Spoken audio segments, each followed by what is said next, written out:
கலைமகள் matric மேல்நிலைப் பள்ளி. இப்போ வந்து என்னென்னா, இப்போ ஒரு லெசன் இருக்குது. இப்போ வந்து ஒரு சிலபஸ் ஃபஸ்ட்டு வந்து ஸ்டார்டிங் பாயிண்ட் எங்கன்னா சிலபஸ் வந்து எடுத்துக்கணும். சிலபஸ் வந்து இப்போ வந்து 2க்கு ஒரு மாதிரி சிலபஸ் இருக்கும், குரூப் 1க்கு ஒரு சிலபஸ் இருக்கும், குரூப் 4க்கு சிலபஸ் இருக்கும். அந்த சிலபஸை வந்து முதல்ல எடுத்துக்கணும். சிலபஸ் எடுத்துகிட்டு சிலபஸை வந்து டீகோட் பண்ணுறது. அப்போ இந்த ஒரு டாபிக் இருக்குன்னா இந்த டாபிக் எங்கே கவர் ஆகுது, வேர் டு ஸ்டடி அப்படின்னு சொல்லி ஆன்லைனில் சர்ச் பண்ணால் நமக்கு தெரியும். Group 1 where to study, group 2 where to study. So அதை எடுத்துட்டோம்னா அப்போ நம்ம டீகோட் பண்ணிடுவோம். இந்த ஒரு லெசன் இருக்குன்னா நான் ஃபஸ்ட்டு ஸ்டார்டிங்லேருந்து கடைசி எண்டு வரைக்கும் நான் ஒரு டைம் ரீட் பண்ணுவேன். அப்போ ரீட் பண்ணும்போது எனக்கு ஒரு சில விஷயங்கள் வந்து புரிஞ்சிடும். அப்போ மறுபடியும் என்ன பண்ணுவேன், அதனால இவருக்கு கோவம் வந்துச்சு. ஸோ அதோட கண்டினியூட்டியோடு படிக்கும்போது நான் அதை வந்து என்ன பண்ணிடுவேன், அப்படியே நம்ம இமேஜினரி தாட் வந்துடும். அந்த இடத்துல வந்து நம்ம இமேஜின் பண்ண ஆரம்பிச்சோம். இந்த இடத்துல இங்கே சண்டை நடந்திருக்குன்னா எப்படி சண்டை வந்திருக்கும், இவர் இங்கே ஒளிஞ்சிருக்காரு, இவர் சொல்லி கொடுத்துட்டா. அப்போ அப்படியே நம்ம அந்த படத்தை பார்த்தது எல்லாமே கனெக்ட் ஆகும்போது இன்னும் நமக்கு ஈஸியாக வந்து இது எல்லாமே ஞாபகம் வந்துடும். ஸோ அந்த மாதிரி கனெக்ட் பண்ணி படிக்கிற ஹேபிட் வந்து வச்சுக்கலாம். சின்னதாக கலைமகள் மெட்ரிக் மேல்நிலைப் பள்ளி, காட்டுமன்னார் கோயில். யூத் பேப்பரின் இனிய வணக்கம். யூத் பேப்பர் நண்பர்களுக்கு வணக்கம். என்னோட பேர் ரேஷ்மி. நான் கோயம்புத்தூர் மாவட்டம். இப்போ நான் நடந்து முடிஞ்ச குரூப் 2 எக்ஸாமில் வந்துட்டு சீனியர் ரெவன்யூ இன்ஸ்பெக்டர் போஸ்ட் எடுத்திருக்கேன். இது வந்து என்னோடய ஃபர்ஸ்ட் அட்டெம்ப்ட். எப்படி படிக்கணும், இப்போ வந்து ஸ்டடி மெத்தட் இப்போ எப்படி வந்து படித்தோன்னு சொல்லிட்டு, இப்போ வந்து 10th ஸ்டாண்டர்டில் 12th ஸ்டாண்டர்ட்லேயும் நான் படிச்சிருக்கேன், காலேஜ்லேயும் படிச்சிருக்கேன். அதுக்கப்புறம் வந்து இப்போ டிஎன்பிஎஸ்சி படிச்சிருக்கேன். இது எல்லாத்துலேயுமே என்ன டிஃப்ரென்ஸ்னால், இப்போ 10th ஸ்டாண்டர்டில் படிக்கும்போது என்ன சொல்லுவாங்கன்னா, புக் பேக்கில் இருக்க கொஷின்ஸ் படிங்கன்னு சொல்லுவாங்க. அதே மாதிரி அந்த கொஷின் வந்து எவ்வளோ தூரம் மக்கப் பண்ணி நம்ம எழுதுறோன்றது இருக்குது. நம்ம படிக்கிறது கிடையாது, எல்லாத்தையும் மக்கப் பண்ணி தான் எழுதுறோம். அப்போ அந்த மக்கப் பண்ணி எழுதும் போது அந்த எக்ஸாமுக்கு அது யூஸ்ஃபுல்லாக இருந்துச்சு, மார்க் வாங்கிடுச்சு. அதே தான் 12க்குமே வந்து எல்லாமே மக்கப் பண்ணி எழுதுறது தான். எதுவுமே அவ்வளோ ப்ராப்பர் அண்டர்ஸ்டாண்டிங்கே இருக்காது. அப்போ சொல்லுவாங்க டீச்சர்ஸ் வந்து இன்சிஸ்ட் பண்ணுவாங்க, நீ வந்து இதை புரிஞ்சு படிக்கணும், அப்போ வந்து உனக்கு ஹெல்ப்ஃபுல்லாக இருக்கும். அப்போ எனக்கு 10th ஸ்டாண்டர்டில் வந்து ஒரு மேம், சோஷியல் மேம், அவங்க வந்து ரொம்ப வந்து அந்த ஒரு லெசன் எடுத்தாலே எனக்கு வந்து புரிஞ்சிடும். அப்போவே நான் எழுதிடலாம். அப்போ அந்த சப்ஜெக்டில் வந்து என்னால் சென்டம் வாங்க முடிஞ்சு. அப்போ தான் வந்து புரிஞ்சு படித்தா அது எவ்வளோ எஃபெக்டிவாக இருக்கும், மனப்பாடம் பண்ணி எழுதினா அதோட எஃபெக்டிவ்னஸ் எவ்வளோ இருக்கும் அப்படிங்கிறது தெரிஞ்சிச்சு. அதே மாதிரி இப்போ காலேஜ்க்கெல்லாம் போகும்போது என்ன ஆயிடும்னா, அவங்க வந்து நமக்கு வந்து இந்தாம்மா இதான் உன்னோட நோட்ஸ், இதை மட்டும் படிச்சு எழுது அப்படின்னு சொல்லவே மாட்டாங்க ஸ்டாஃப்ஸ். காலேஜ் வந்து என்ன சொல்லுவோம், நீங்கள் போய் லைப்ரரியில் இந்த புக்கை ரெஃபர் பண்ணி படிங்க, இல்லை இந்த சைட்டை ரெஃபர் பண்ணி படிங்கணும். ஸோ அப்போ நம்ம நிறைய புக்ஸ் எடுத்து படிக்கும்போது தான் நம்ம நிறைய கண்டென்ட் வந்து நமக்கு கிடைக்கும். அப்போ அதில் எனக்கு எது ஈஸியோ அதை வந்து நான் படிக்க ஆரம்பிச்சேன். இப்போ டிஎன்பிஎஸ்சியில் பொறுத்த வரைக்கும் எப்படின்னா, நம்ம வந்து எல்லாத்தையுமே அண்டர்ஸ்டாண்ட் பண்ணி தான் படிக்கணும். இப்போ வந்து சும்மா ஒரு லைனை ரீட் பண்ணோன்னா இந்த லைன் இவ்வளோ தான் அப்படின்னு சொல்லி என்ன விட முடியும். இப்போ ஒரு மார்ஷியல் லா அப்படின்னு ஒரு வேர்டு இருக்குன்னா, மார்ஷியல் லானா என்ன அப்படிங்கிறத தெரியாமல் நான் அடுத்த லைனுக்கு நான் போக முடியாது. அது என்னன்றது எனக்கு புரியணும். அப்போ மார்ஷியல் லானா மிலிட்ரி ரூல் வந்து அங்கே வந்துருச்சு.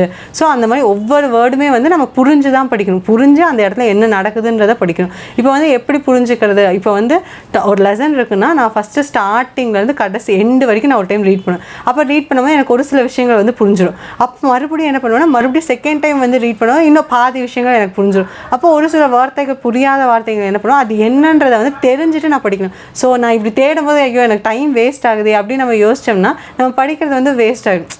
அதுவே வந்து நான் அந்த ஒரு டைம்லேயே வந்து எல்லாமே என்னென்ன வேர்ட்ஸ்க்கு என்னென்ன மீனிங், என்ன எக்ஸாக்டாக இல்லை என்ன சொல்ல வராங்கன்றதை நான் தெளிவாக படிச்சிட்டேன்னா அடுத்த டைம் நான் அதை படிக்கணும்னே அவசியம் இருக்காது. ஏன்னா எனக்கே அந்த ஸ்டோரி ஞாபகம் வந்து அதில் என்ன சொல்லியிருக்க போகிறாங்க. இந்த மாதிரி இப்போது ஒரு சின்ன இன்சிடென்ட்னா, இப்போ பாஞ்சாலங்குறிச்சியில் என்ன கட்டபொம்மன் வந்து இப்படி சொன்னார், அதனால இவருக்கு கோவம் வந்துச்சு. ஸோ அதோட கண்டினியூட்டியோடு படிக்கும்போது நான் அதை வந்து என்ன பண்ணிடுவேன், அப்படியே நம்ம இமேஜினரி தாட் வந்துடும். அந்த இடத்துல வந்து நம்ம இமேஜின் பண்ண ஆரம்பிச்சோம். இந்த இடத்துல இங்கே சண்டை நடந்திருக்குன்னா எப்படி சண்டை வந்திருக்கும், இவர் இங்கே ஒளிஞ்சிருக்காரு, இவர் சொல்லி கொடுத்துட்டா. அப்போ அப்படியே நம்ம அந்த படத்தை பார்த்தது எல்லாமே கனெக்ட் ஆகும்போது இன்னும் நமக்கு ஈஸியாக வந்து இது எல்லாமே ஞாபகம் வந்துடும். ஸோ அந்த மாதிரி கனெக்ட் பண்ணி படிக்கிற ஹேபிட் வந்து வச்சுக்கலாம். சின்னதாக இருந்தாலும் சரி, ஒரு விஷயம் பெருசாக இருந்தாலும் சரி, நம்ம வந்து எப்படி அதை வந்து அண்டர்ஸ்டாண்ட் பண்ணுறோங்கிறதுல தான் இருக்குது. ஸோ அந்த அண்டர்ஸ்டாண்டிங் வந்துட்டு அண்டர்ஸ்டாண்ட் பண்ணி படித்தா மட்டும்தான் இந்த ஃபீல்டில் வந்து சர்வைவே ஆக முடியும். சரி இந்த ஒரு கொஸ்டின் மனப்பாடம் பண்ணிட்டோம் விட்டுடலாம் அப்படின்றதே கிடையாது. அதேமாதிரி மேக்ஸ்லேயும் அப்படி தான். ஒரு ஃபார்முலா இருக்குன்னா அந்த ஃபார்முலா வந்து மனப்பாடம் பண்ணி வச்சுருவோம்.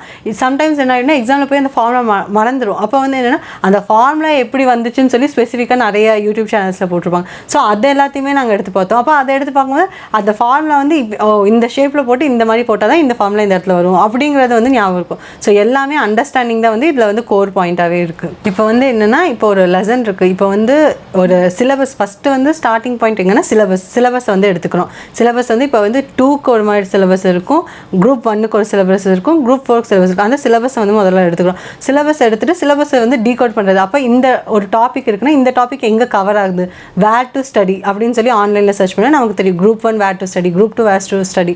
ஸோ அதை எடுத்துட்டோம்னா அப்போ நம்ம டீகோட் பண்ணிடுவோம். ஓ இந்த டாப்பிக்கா ரைஸ் ஆஃப் நேஷனலிசம், அது வந்து 10th புக்கில் இருக்குது, 12th INM புக்கோட ஃபஸ்ட் யூனிட். ஸோ அந்த 2 யூனிட்டுமே பக்கத்தில் வச்சுக்கணும். இப்போ 10th புக் ஒன்று இருக்கும், இங்கே 12th புக் ஒன்று இருக்குது. அப்போ இது ரெண்டுத்துலையுமே படிக்கும்போது என்ன ஆகும்னா இதில் ஒரு சில விஷயங்கள் 10th புக்கில் ஒரு சில விஷயங்கள் கொடுத்துருப்பாங்க, 12th புக்கில் ஒரு சில விஷயங்கள் கொடுப்பாங்க. இது ரெண்டுத்தையுமே மேப் பண்ணி படிப்போம்.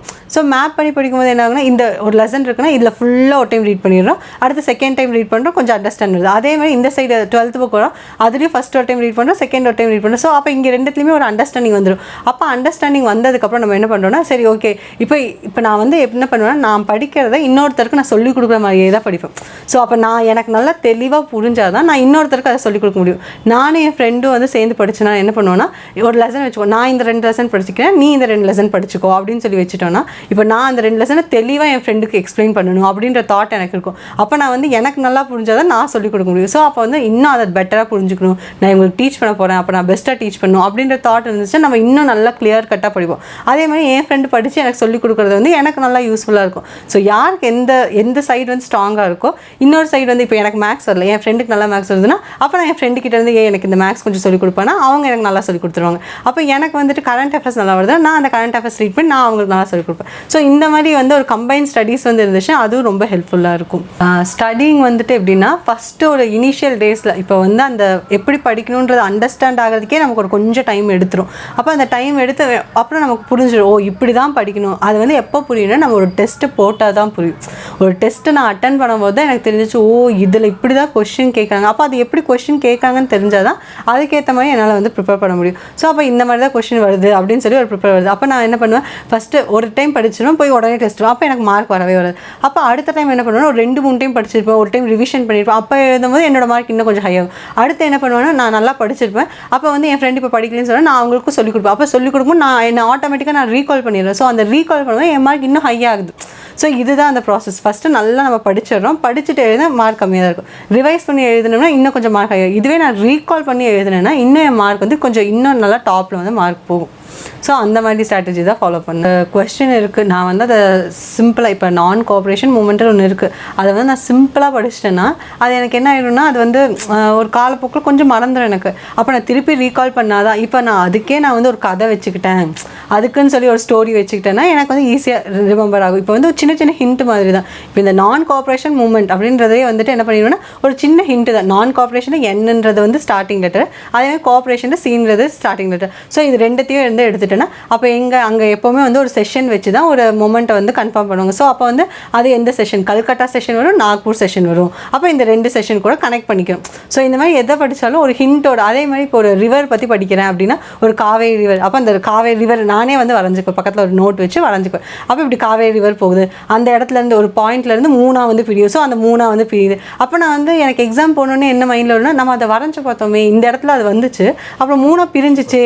ஸோ அந்த மாதிரி வந்து வச்சு வரைஞ்சி பார்க்கும்போது இன்னும் வந்து மோஸ்ட்டாக நிறைய விஷயங்கள் என்ன பண்ணுவோம்னா வரைஞ்சி பார்க்குறது. அப்போ அந்த வரைஞ்சி பார்க்கும்போது என்ன ஆகிடும்னா அந்த ஒரு சின்னதாக வரையும் போது நமக்கு அது அந்த விஷயம் மறந்துட்டா கூட நான் அங்கே வரைஞ்சேனே அப்படிங்கிறத எனக்கு ஞாபகம் இருக்கும். கலைமகள் மெட்ரிக் மேல்நிலைப்பள்ளி காட்டுமன்னார் கோயில்.